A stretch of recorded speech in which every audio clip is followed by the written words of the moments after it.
Virgo, welcome to early July 2022 General Tarot Update. It's Raina here. All right.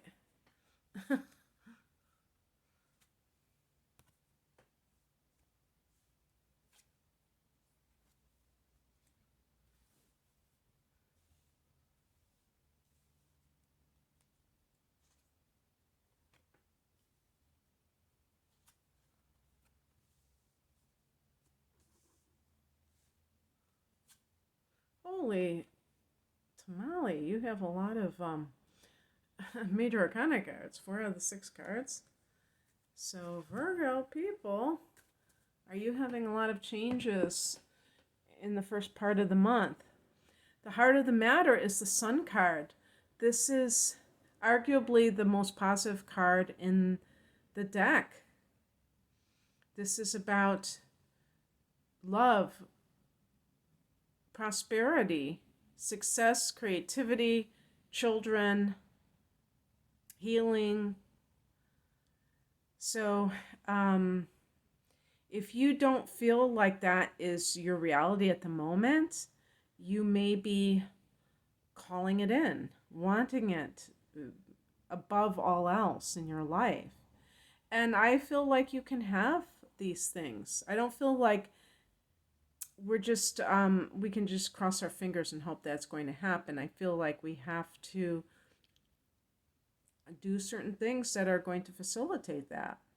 And maybe there are some things that you still need to do if you don't feel like you have that in your life. And that's where the law of attraction comes in. It's like really following your bliss is a big part of that. In the past position, we have the Emperor card, and this is about getting your house in order. But when I say house, I mean, of course, it could be your literal living environment, but it can also be within yourself, feeling more in control of your life for whatever reason. So it's almost like I sense that some Virgo people are going through a major overhaul of their lives, where they are reassessing certain things that have been maybe problematic in their life and trying to make things happen. The Emperor is associated with the sign of Aries, so I suppose it could be somebody that you've met, that you fall in love with, but I actually think the Emperor should be Capricorn. Not only because I think of somebody that would be like a leader like that as a Capricorn, kind of like a very serious figure, more than an Aries, but also because number 4 is connected to Saturn, and that's the ruler of Capricorn. But anyway, it's like becoming your own authority figure. The Emperor can also be the father. So maybe some of you men have become fathers, and you are experiencing a whole new chapter in your life. If the father has been somehow a theme in your life recently, this kind of father would be more of an authoritarian type of a guy, somebody who is very black and white in his ideas. And that kind of person is more on the rigid side. They're not necessarily, it's like my way or the highway type of mentality. And so that may not work very well for you. And with the Sun, it's almost like you're coming into your own, I would say. The higher message is the 7 of Wands. This is standing your ground. So not allowing authority figures or people who have set themselves up that way to be the boss of you, really. And this comes with confidence and a sense of your own gifts. Virgo tends to be a sign that is a little bit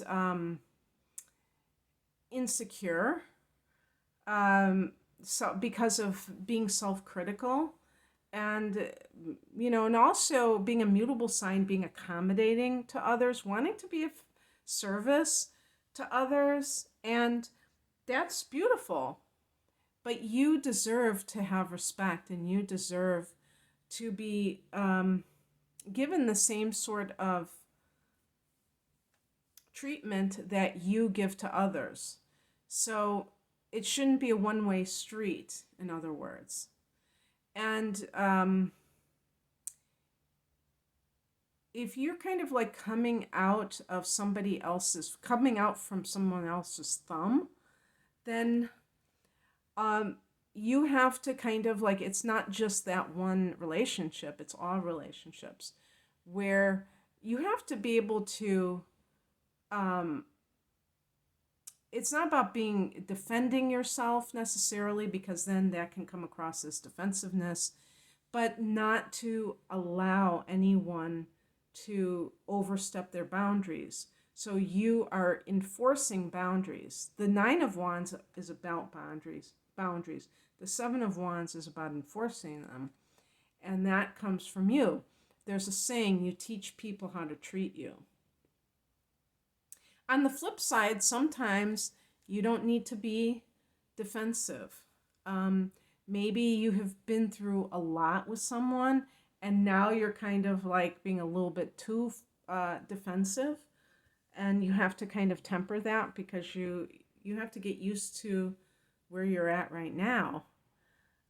What crosses you is the Queen of Swords. It's funny. It's like both of these are like, the Queen can be the mother, and the Emperor can be the father. So it's like, if these are parental influences and you were given a lot of criticism growing up, Virgo, you have to be able to see that for what it's worth, because and that can take a long time to fully grasp, because sometimes when somebody criticizes you, you may think about it and say, you know what, they're right, I'm not good at that.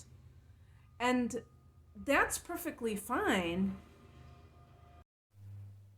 I'm referring more to people who use your weakness against you and try to create that self-doubt. And what kind of role do they have in your life? So it's almost like jumping out of the frying pan and going into the fire. The Emperor might be somebody that you have left. Maybe this is an ex-husband who is very controlling, and yet you're still dealing with a mother who is the Queen of Swords in reverse. I have this book called Tarot Plain and Simple, and they call the Queen of Swords in reverse a real bitch. That's what he calls it. What is his name? Anthony Lewis, I think, the author. He calls it a real bitch. So who is this bitch in your life, Virgo? Who is this? Did you have a male boss who was very exacting, and then now you have a female boss who's much worse, and you still haven't gotten away from that energy? But the sun is in the middle, so the sun can be honoring the self and knowing that everything that you're going through is going to lead you to the promised land, which is self-actualization. What's coming in is the Temperance card. This is associated with Sagittarius energy. This is about staying grounded, but also not neglecting the spiritual side of life. That's why one of the feet is in the water, in addition to the ground.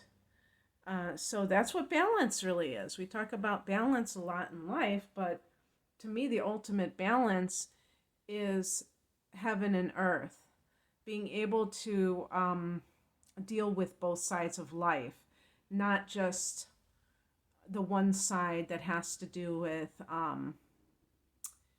the material, where that's all that you're focused on is, making more money to the exclusion of all else. Or I guess you could say some people that have their head in the clouds and they're so tuned into the spiritual that they forget that they are on planet Earth. So, both of those things. And so that can be very good for manifestation because you need that inspiration, but you also need the practical steps. If there's something that you're trying to accomplish, like a creative goal, the outcome is success. Looks like it's guaranteed, whatever it is that your endeavor is, and whether it's love or whether it's starting your own business. This is a card of success. It can be a card of travel. Maybe that's something that is in your near future. You are, this is kind of like reminding me of that Emperor energy for you, Virgo. You are the captain of your ship. You are the one who is driving the chariot. It's not driving you, you're driving it. Okay, that's what I have for you. I hope that this resonated, Virgo. If you'd like a private reading, I'm primarily an astrologer, and I say that because some people would like astrology readings, and I personally believe that when it comes to more of the specifics, at least for me, astrology is the way to go. But I have specials, which are double readings. Double astrology, the deep dive, and one with the tarot is called the whole enchilada. You can find out all about my readings at the link below. Take care. Bye.